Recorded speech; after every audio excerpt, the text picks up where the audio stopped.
Now it's my great pleasure to introduce Emily Fairfax. I'm sure many of you have already seen her around this week. Perhaps you took her stop motion class on Monday and learned about this fun method of science communication, or in Beaver Trivia last night, learned about the 110-pound beaver trapped out of Wisconsin. Emily Fairfax is an assistant professor of geography at the University of Minnesota and an affiliate faculty member at the St. Anthony Falls Laboratory. Dr. Fairfax double majored in chemistry and physics as an undergraduate at Carleton College, then went on to earn a PhD in geological sciences with an emphasis in hydrologic sciences from the University of Colorado Boulder. She used a combination of remote sensing, modeling, and field work to understand how beaver ecosystem engineering can create drought-resilient fire patches in a landscape facing climate change. Her research has been featured internationally in the National Geographic, New York Times, LA Times, PBS, NPR, BBC, and others. She really can talk about beavers all day.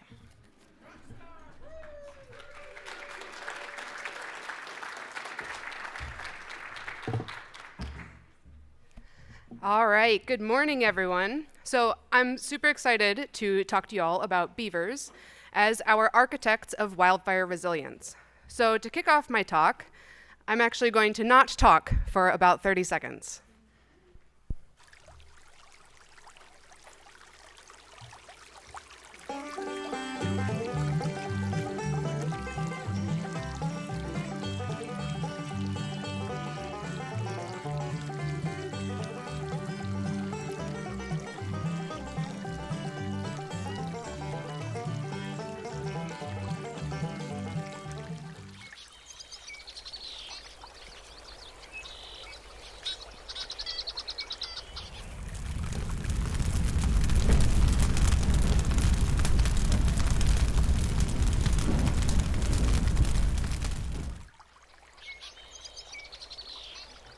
Yay! All right, that's it for my address. I'll take questions. No, I'm kidding. There's more, don't worry. But this is a pretty good summary of what you're about to hear about from me. So to give us some context, the reason I'm talking about beavers, which are definitely the most chaotic and, in my opinion, sometimes challenging nature-based solution to work with, we need to, because climate is changing. It's changing quite quickly. Every single decade is hotter than the last. There's no signs that this trend is stopping or slowing. And with this increase in global temperature, it's not just that things are too warm for us and that we're uncomfortable with that heat. These rises in temperature are bringing disasters. Our wildfires are more intense, they're more frequent, they're burning outside their historic fire regimes and fire seasons. Our droughts are prolonged, they're affecting places that didn't used to have so much drought. And when our water comes, it's too much, all at once. We used to have nice drizzles, now we have atmospheric rivers, one after another, 20 in a given season. We desperately need to be building climate-resilient landscapes. This is something that people have been able to do for a really long time. We are an incredibly intelligent species. We've engineered our way out of so many challenges, but this one might be too big for us to do on our own. There is so much work to be done, and so little time, so little money, and so little momentum in some places. But luckily, we are not alone. There is another engineer out there that is equally, if not more skilled when it comes to rivers. And I am talking about nature's engineer, and I am talking about giving up some control to this giant semi-aquatic rodent and trusting it with our climate future. Now, if this feels like perhaps a bit of a stretch to you, and you're thinking, hold up, beavers and climate change. This is not salt and pepper. This is not peanut butter and jelly. I have never said these words in a sentence together, and I don't know why I would. Or maybe you have.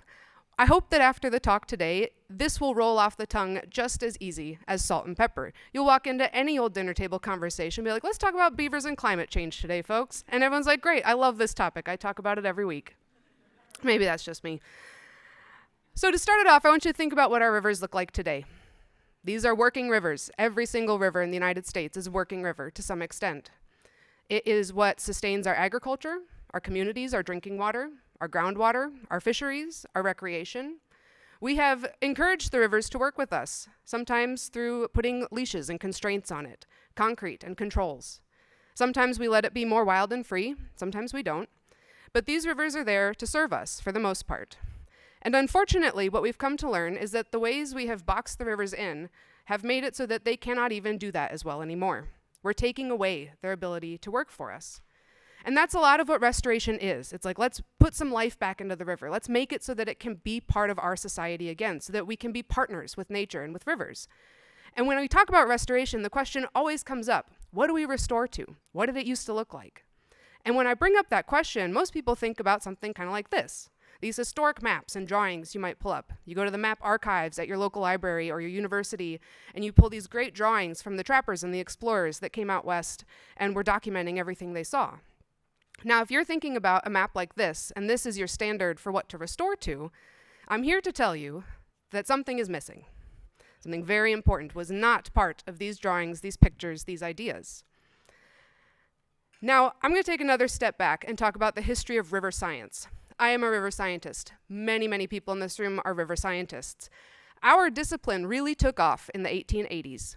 That's when we started having the great names of river science: Strahler, Horton, and Hack, Gilbert, Davis, and Powell, rafting the rivers, traversing the continent, and using math and physics to describe what they've seen.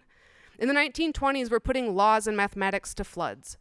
Shortly after that, we start thinking about graded streams. We're thinking about gradient indexes. What is bankful? What is discharge? What do these mean? How do we describe them? The field continues to develop, and by the 1960s, we've just started thinking about land use change and its effect on rivers. And all of this math, all of this physics, all of these laws and rules were true to what these people saw. However, what these people saw was missing something really important. And it had been very recently missing when all of these rules were defined. Now, of course, I'm talking about beavers. If you can't tell, that is a huge shadow beaver, reminding us that beavers have been and always will be part of the rivers, and that maybe we have just ignored them in our descriptions of them. Beavers have actually been building dams and modifying rivers far longer than we have. Beavers first learned to build dams somewhere between 7.5 and 24 million years ago. This is an animal that operates on a geologic timescale. It's not something that we think about in ecologic terms, 5 years, 10 years, 20 years. When we think about beavers shaping the continent, we think thousands of years, millions of years. That's how long these dams were in place. And they were in place everywhere. You're looking at a map of North America's streams. The lower 48 here, every blue line is a waterway. 53% of these blue lines are headwater streams. Every single one of those was packed with beaver dams. And those bigger streams, those bigger rivers, still packed with beavers, not as many dams in the main stem, but they were in the floodplains, the braids, the anastomoses, the anabranches. They were there in abundance. So beavers operate at a geologic timescale and also a geologic spatial scale. Instead of treating this like any other animal, a skunk, a raccoon, a muskrat, we need to think about beavers as a geomorphic force, like glaciers or tectonics. And if that's feeling like a stretch to you, I promise it isn't. We had somewhere on the order of 100 to 400 million beavers in North America before the fur trade. That's about 1 billion beaver dams on this continent. Quick show of hands, who's ever had to try to get a permit to build a single structure? Show of hands, who's ever tried to get a permit to build 1 billion structures? No hands, because we know it's impossible. And it's impossible because we know how influential structures are. And if there's 1 billion structures out there, that is influential. That is a scale of shaping that is hard for us to conceptualize. And what's even harder to understand is that those were there in place, shifting over time as ice moved for millions and millions of years. The North American river network was in many ways defined by nature's engineer, the beaver, until the more powerful engineer showed up and we decimated them. In a geologic blink of an eye, about 100 years, we crashed their population down to about 100,000 on the whole continent. And that meant all the engineers were gone. All the maintenance staff was gone. This was a continental scale reshaping, and it happened so fast. The dams failed. They washed out. The sediment went to the ocean. The rivers reshaped themselves. And then down the river came Horton and Powell and Hack, and they wrote about the rivers they saw. We're living in the disturbed state. It is starting to restore itself to some extent. Beavers are coming back. We have 10 to 30 million in North America today, which is 10% of our historic population. And as we come back, what they do feels off, and it feels strange, because we don't remember it on our lifespans, but the rivers do remember it on theirs. They are our architects of resilience. A classic beaver dammed landscape is shown for you here, where we have a pond, a dam, the water flows over it, through it, under it, around it. There's tall plants, there's short plants, deep water, shallow water, warm water, cold water. This is a messy habitat mosaic, and this is what we had 1 billion of. Today, this is not what we have 1 billion of. We probably have 1 billion of these.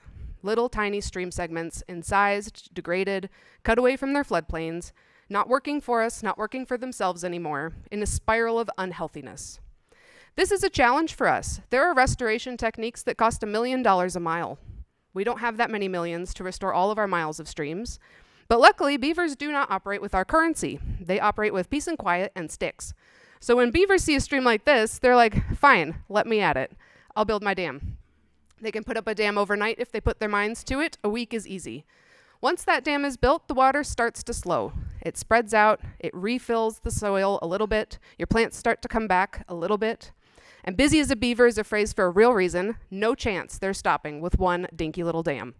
They want to expand it. They want more water area. They want that dam to be taller, longer, stronger. They want to increase the size of their domain. Now, for those of you that weren't at trivia last night, just so you know, beavers, this is a semi-aquatic rodent weighing 40 up to 110 pounds as an adult. Has webbed feet on the back, hands on the front, paddle tail out the rear, body like a bowling ball. All of this engineering is to keep the beavers safe. All of this work is to make water habitat. They're not there thinking, I'm going to restore the rivers and fix climate change problems that people have induced. They're thinking, I don't want to be someone's lunch, I'm going to make a pond. And that comes into a really important aspect about beavers that I think people often don't realize, which is that dam building is not, in my opinion, their most dramatic engineering feat. It's digging. Beavers also dig canals. These are microstreams that radiate outwards from their ponds across the floodplain, connecting to the uplands, connecting upstream to downstream. These are the beavers' highways. This is their transit system. This is their city streets. They make themselves that 15-minute city where they can get anywhere they want in the whole landscape, in their whole territory, which for one beaver family, that's 2 kilometers of stream. They work quite a large area. Now, to get our terms straight before I move on, I just want to show this classic diagram of the beaver pond. We've got that dam that's holding back the water, separate structure from the lodge, which the beavers live in. That's the dome. The artist did a great job of those beavers on land, looking like awkward chicken nuggets. The beavers in the water, looking like really good swimmers.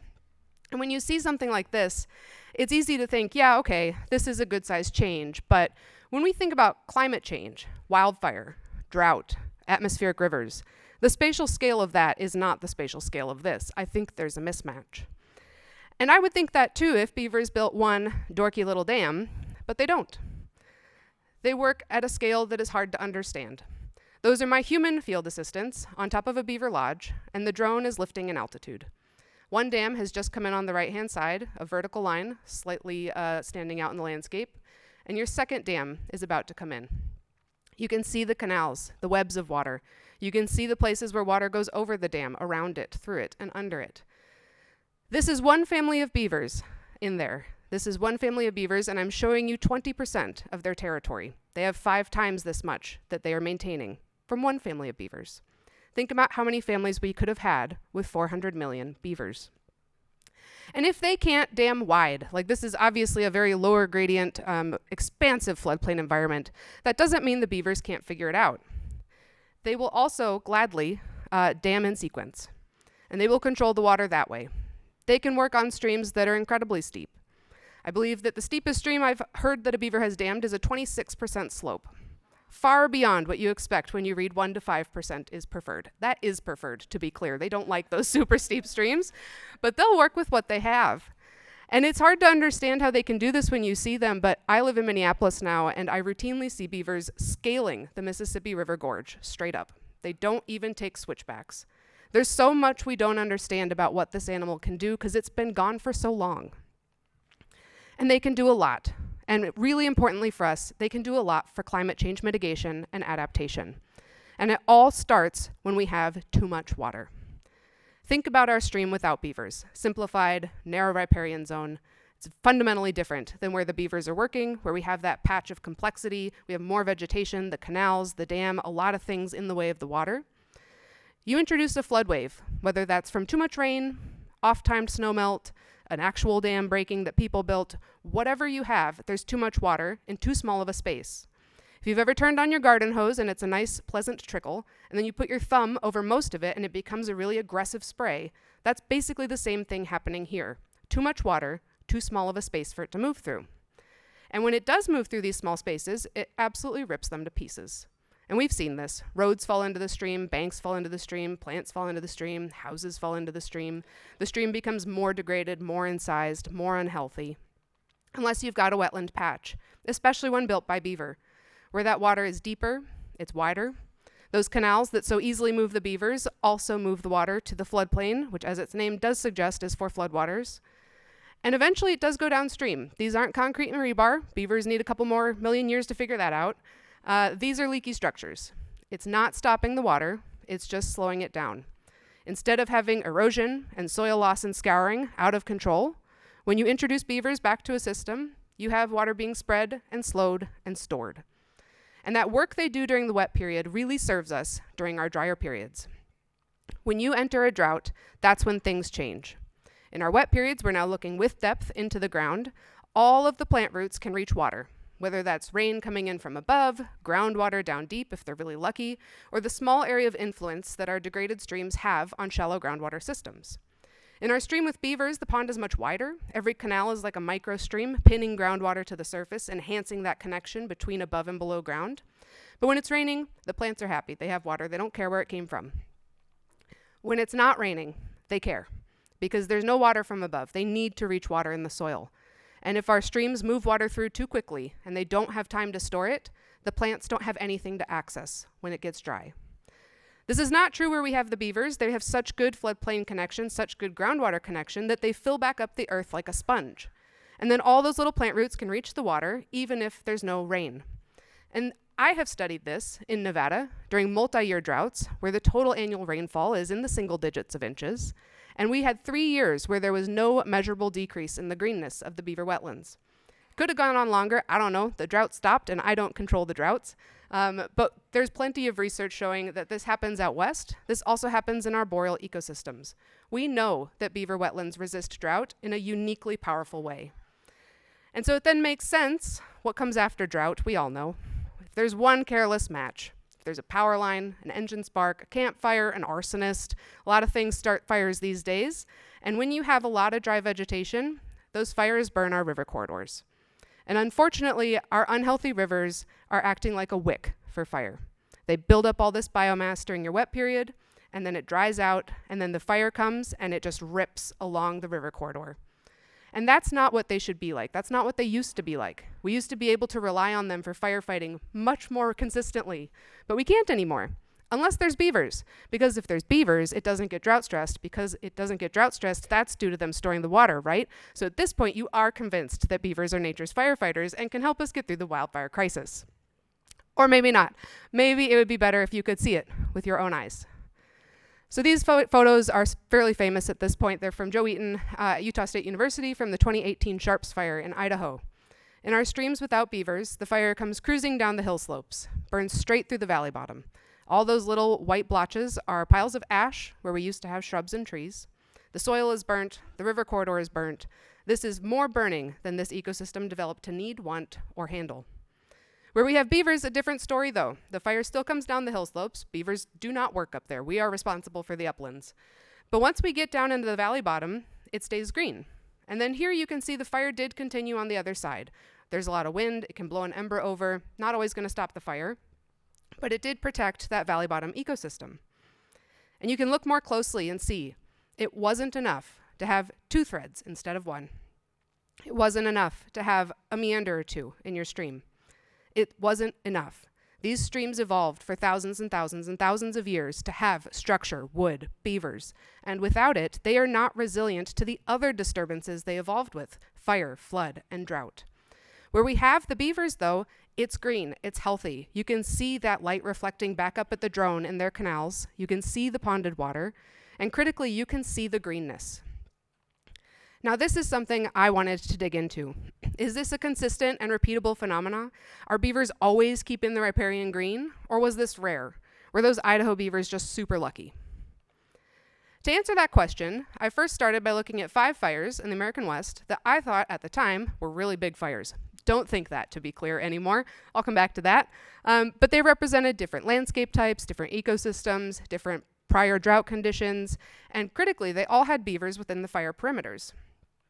Now, to actually measure the impact of the fire and to see if those beavers keep patches green, I want you to imagine that you walk down every creek in my study area, from a designated starting point to a designated stopping point. You do it right before the fire, and then you do it again right after the fire. This is basically what I did, and you stay really close to that river, and you measure the greenness, but instead of walking it on feet, I looked at it with satellite data. And so I was pulling the pixels and seeing the greenness before the fire, seeing the greenness after the fire. And that is how I went to find where it was burning and where it was not. And I'm going to show you a little bit of data from the Mantor Fire. This burned in the Domeland Wilderness area of Sequoia National Forest in California. It was in the summer of 2000 and was 79,000 acres. Spoiler alert, that's me with a beaver dam. But also spoiler alert, I was not that old in 2000.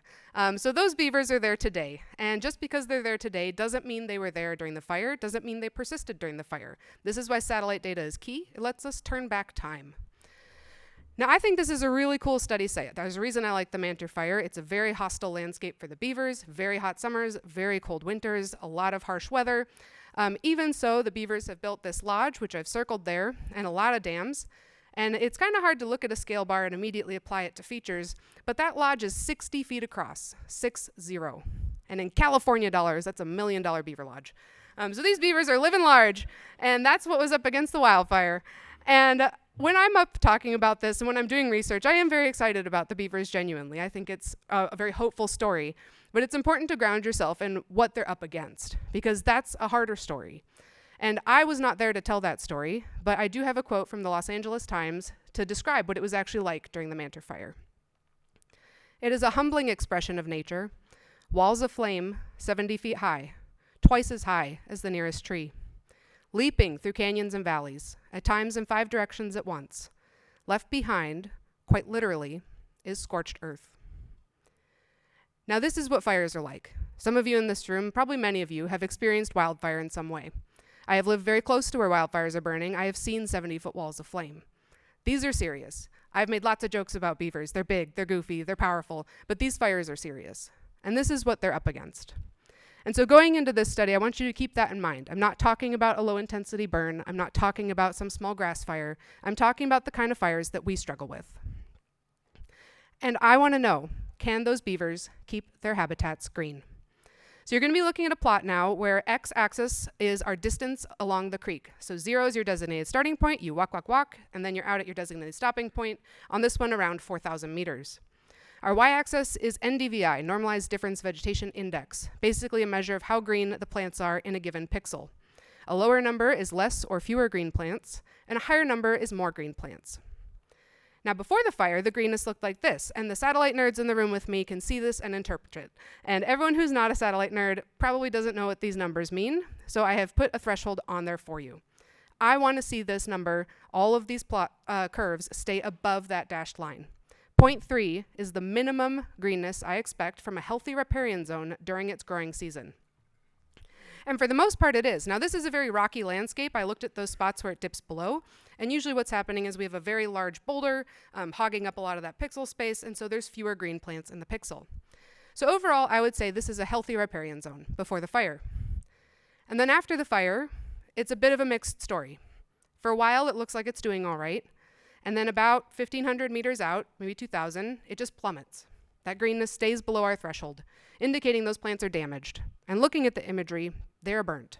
They are heavily burnt.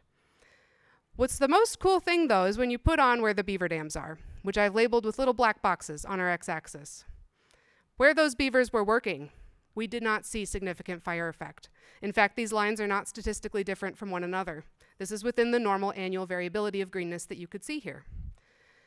This is not where the beavers were not working. This is burning. This is damage. To make the difference between these two places more clear, I am now plotting the difference for you. So essentially, this is a measure of fire suppression. A lower number means there is less fire impact. There's less burning happening. And a higher number means there's more fire impact, more burning. Where the beavers are, there is very little burning. And beavers are not taking this too far. Sometimes people do, right? Fire suppression is kind of a bad word these days. Beavers aren't suppressing the entire fire. They're just protecting a patch. And that patch needs to be protected because those fish, those frogs, those amphibians, those birds and turtles, they can't outrun, outfly, or outswim the fire. They're stuck. They need a habitat that's safe. And beavers provide that. And it turns out it's not just the Mantor fire. They did this in every single creek and every single fire I looked at. And I was blown away. I called my paper Smokey the Beaver. This is the crowning achievement of my career. It's getting that through peer review. That is where the fun in science goes to die, and we still got through. So I was very happy about this. I found that beaver dammed areas were 3 times more protected from the fire than creeks and streams that didn't have beavers within them. And when I was talking about this with the Forest Service, they actually shared this photo with me, which is from the Mantor fire. And so you can see where the walls of flame, 70 feet high, consumed the trees. You can see the scorched earth. But on the left, you can also see a little glimmer of hope, a beaver pond that is green. And you can see where the fire tried to push in and was thwarted. It ran out of steam. That matters for more than just the beavers. They also took photos of different animals taking refuge in these patches, including this black bear. And I show this to emphasize that beavers are doing all of this work selfishly, but the benefits for it are so far beyond the beaver. I also show this picture because it lets me make my worst joke, which is that Smokey Bear got a little helping hand from Smokey the Beaver, and one day the Forest Service will change their mascot. It is not today. So at this point, I'm pretty sure I've solved the wildfire crisis. I'm ready to retire and feel happy about the future. And then 2020 happened, tough year for a lot of reasons, but it was one of our worst fire years on record. And we are officially and formally and definitely genuinely in the age of megafires now.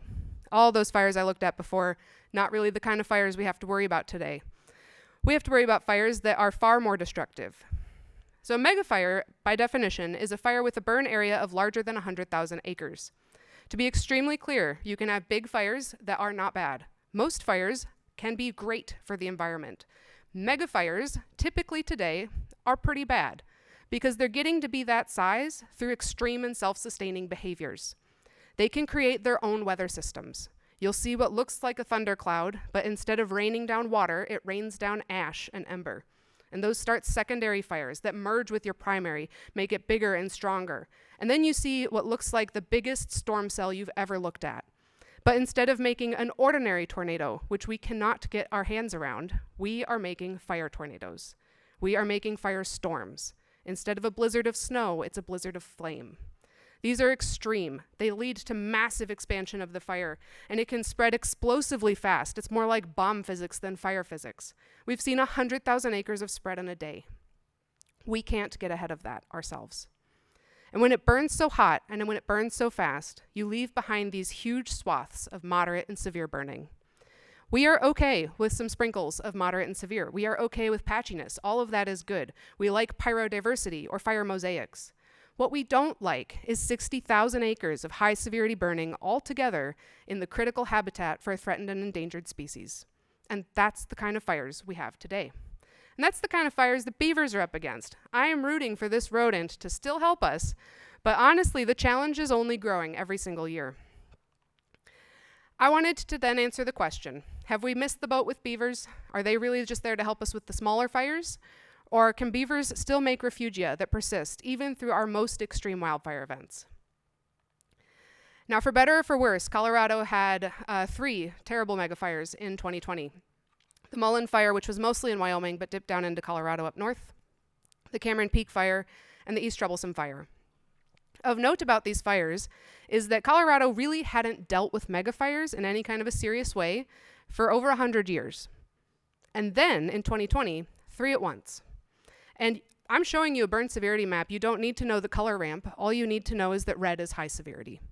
These were really tough fires. These are beetle kill affected landscapes. These are drought affected landscapes. These are places with snow drought. These are places with blowdown. All of the recipe is here to make the worst of the worst for fires. And I was in Colorado when these were burning, and I saw the flames creeping up over the Front Range, taller than the mountains that I was used to seeing. These were serious. These were also packed with beavers. So the Mullen Fire had almost 1,000 satellite visible beaver dams within it. Cameron Peak had about 100, East Troublesome about 500. When I see this, I see an ideal study. This is a megafire at its worst. This is also a place where I have so many different beaver ponds that I will find the exact times and places and conditions where beavers are still doing their thing, keeping it green, and where it is too much for them. And I went into this study thinking I will find a lot of beaver ponds in both categories. And I came out of this study thinking, wow, beavers are really good at this, because in every single fire, they were burning significantly less than every other part of the riverscape. In Mullen and Cameron Peak and East Troublesome, our rivers with beaver dams were far more protected from the fire than every other river. And to put those numbers into sort of a bulk view for you, if you are outside the riverscape and that fire comes through, 37% of that area is fire refugia. That is not good odds. If I'm out hiking, I don't want to be in that forest.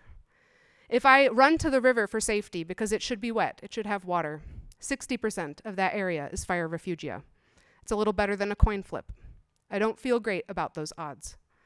But if I can find a beaver pond, if I can get myself to where they're working, 89% of that area is fire refugia, which is starting to feel like odds I'm more comfortable with. And when I look at that data more closely and examine that 11%, I actually feel even better about this, because I'm showing you a percent of area, and most of that 11% is the fringes around the edges of the wetland. It does take some space to go from a high severity 70-foot wall of flame down to nothing. And that space is sometimes 10 meters, 20 meters, but almost every single wetland core where there were beavers was completely green. The few cases where it was not, we had some things going on. Thing number one, abandoned complex, very leaky. The beavers are not there doing their work. It was not holding water the way it used to. Thing number two, I feel bad for these beavers. They built their first dam that August or that June, never had a rainy season, fire comes through, no potential for water storage. It wasn't enough. But if those ponds had been there for a year or more, if they'd had time to store that water, we saw that middle part staying nice and green. The longer they were there, the bigger the green area was. They were able to influence it at a longer and larger scale. And we saw this. We visited these sites on ground. We saw the incredibly burnt forests year after year. We saw the bright green bands of refugia the beavers made, full of fish and bears and frogs and cats and everything else. Mountain lions, to be clear, not house cats. We also saw sometimes that it wasn't just creating refugia. We saw it breaking. Now, something I want to point out in this picture that is a little disheartening is that we visited the site year after year after year after the fire. And there's no difference, really, between the year right after the fire and last summer when we went out. This photo is from last summer. We're 5 years post-fire. We're not seeing a lot of recovery. But the beaver wetlands are still green. They're still active. There's still hope. And there's mature plants to reseed the rest of the landscape. There's also places where the fire did not get through. And that has piqued our scientific interest. Can beaver wetlands actually stop fires? Now, I'm going to talk here about fire refugia versus fire breaking. When we have fire refugia, the fire approaches the beaver wetland, something blows an ember or an ash to the other side, and it keeps burning. The wetland is protected, but there's not a meaningful effect on wildfire behavior. When I talk about fire breaking, I'm talking about a wildfire coming to the edge of a beaver wetland and then being meaningfully changed, whether that's a stall, and so it just has more time before it goes to the other side, or it's truly stopped or rerouted. That's what I want to know. How often does this actually happen? So we've started combing through all the fires we can find, and so far we've found 14 examples with fire breaking. And I'm just going to show you a little bit of data from one. So this is from a fire out in western Colorado, and what you're going to see is a progression of fire spread. Now, all those little tiny pink squiggles are the beaver dams in this river corridor. And this is a place where there's also been quite a bit of active restoration work. People have invested in this riverscape and bringing it back to a really healthy state. And then the fire comes through, and as it blows down and as it moves across the landscape, it bumps up against this area over and over and over again. It is pushing into the riverscape, and it is failing to get through. And when this fire ended, it never burned into that riverscape. And I'm not the only person that knows this looking at this data. When we looked up the report for this wildfire, as soon as it ignited, that whole riverscape was flagged as contained.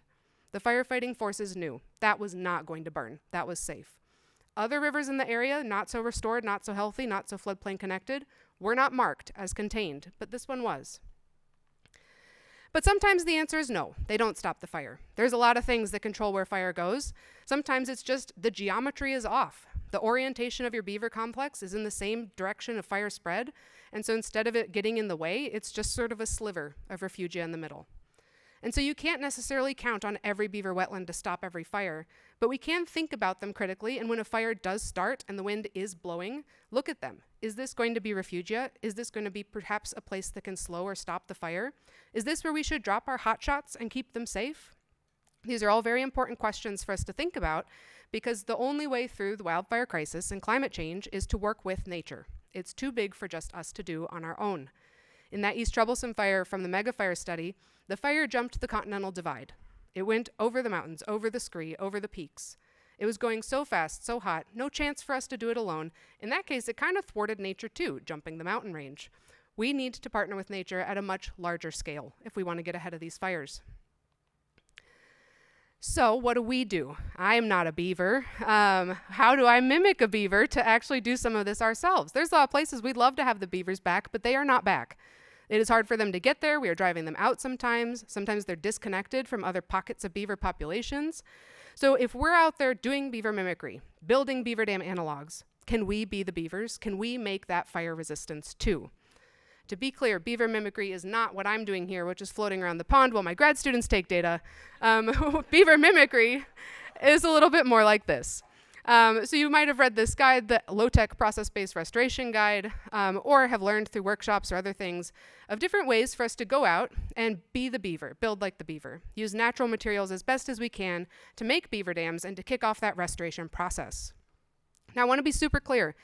If you're building a BDA, a beaver dam analog, you should be wanting and expecting beavers, because you will not get full restoration without them. The beaver dam analog does not dig canals. The beaver dam analog does not chew on trees, thinning out that canopy and moving the brush around. The beaver dam analog is not constantly excavating and moving mud. It's not dropping wet wood chips all over and mulching the area. There's a lot the beaver does that helps fire that we do not mimic. But the dam is part of it, and we can mimic that. So in theory, when you build these things, you start to slow water down and pond it, and it starts to reconnect to the floodplain, and you kick off restoration, and eventually beavers show up and take over and school us, because they essentially have doctorates in this while we are kindergartners. They've been doing it much, much longer than we have. I'm going to show you just a little bit of preliminary data from the Ridge Fire that burned in California in 2024. This was a small one, about 2,700 acres. And the BDAs in here were built by someone who I would consider to be as close to a real beaver as you can actually be. He is an outstanding restoration specialist, and he truly looks at how beavers are building and tries to do it exactly like them. So if this is going to work, Kevin Swift is going to be the person to build the right BDAs for it. Now we have a creek here, Sulphur Creek, and all of its little tributaries are super unhealthy. They went in and did a BDA build on one of these tributaries, and the goal was just general restoration. They weren't thinking about fire necessarily. They weren't thinking about anything specific other than that the stream is unhealthy, it's too dry, let's kick it off, and hopefully beavers will come back. So they go in and they build all these BDAs, and then a couple years after the BDAs are built, fire comes through. And when that fire comes through, it's burning all over, pretty high severity.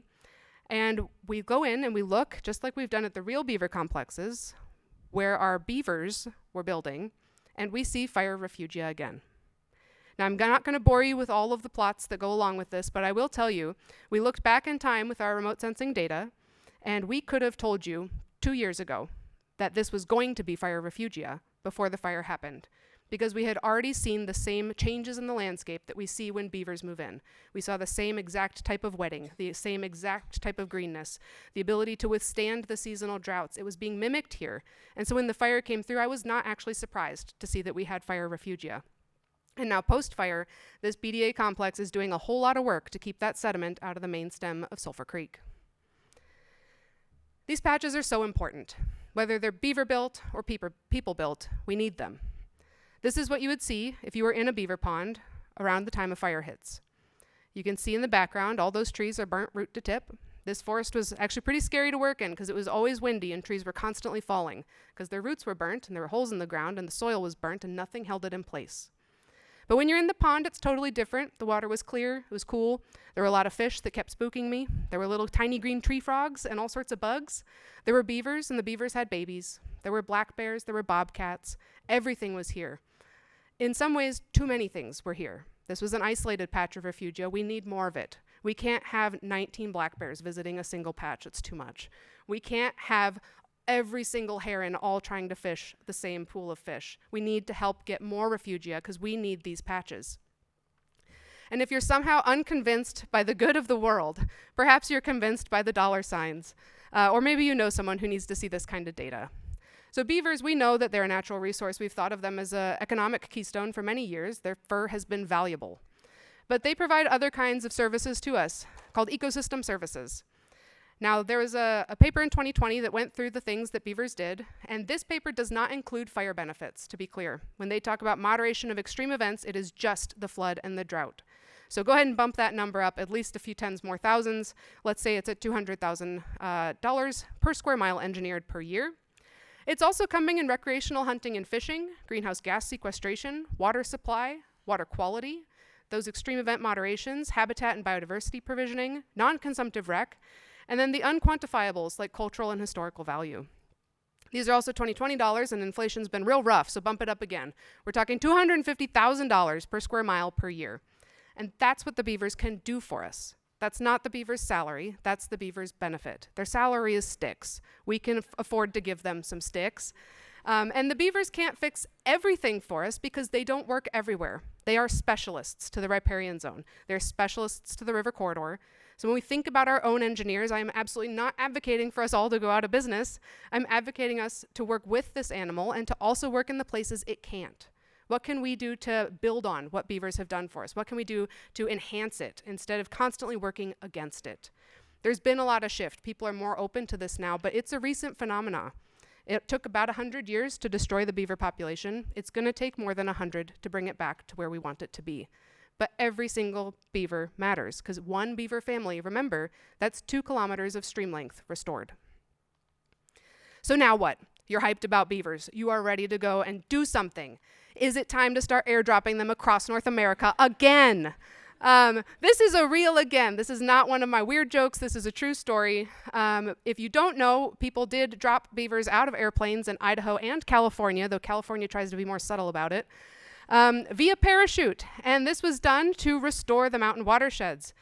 Even back in the 50s, California Fish and Game, which is what it was called at the time, said that these beavers are going to be live trapped from areas that we don't want them, and then they're going to be put back into the mountains to help with fish and wildlife and agriculture.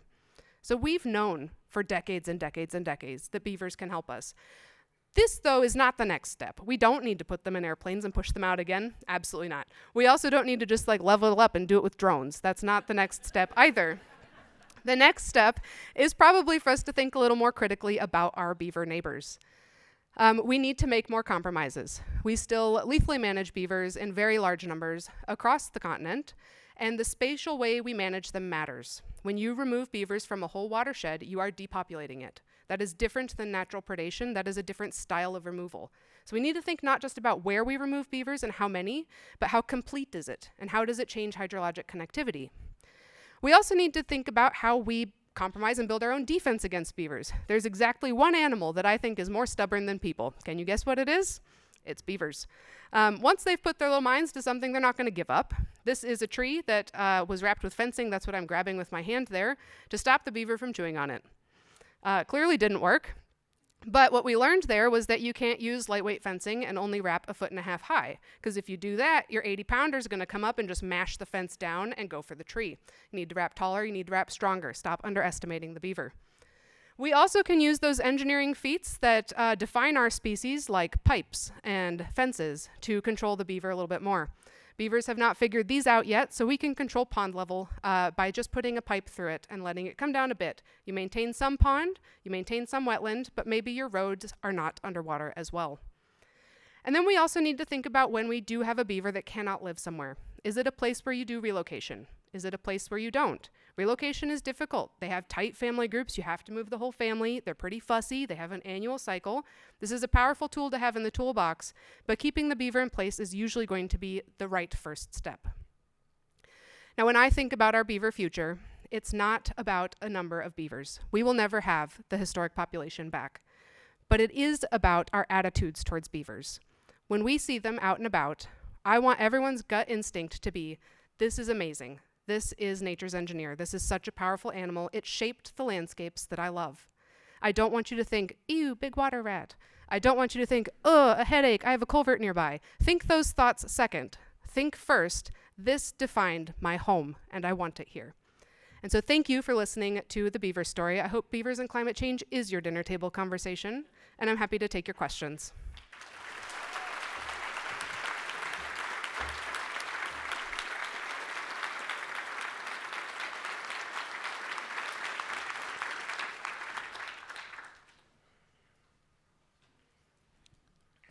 This is one from Zoom. With no animal to help protect adjacent uplands from fire, what do we know about the impacts on stream ecosystem when upland vegetation and soils are destroyed?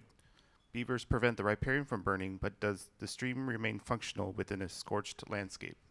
Great question. So when you think about after a fire comes and the hill slopes are burnt to toast and everything's dead, that's going to come washing down into your stream sooner rather than later.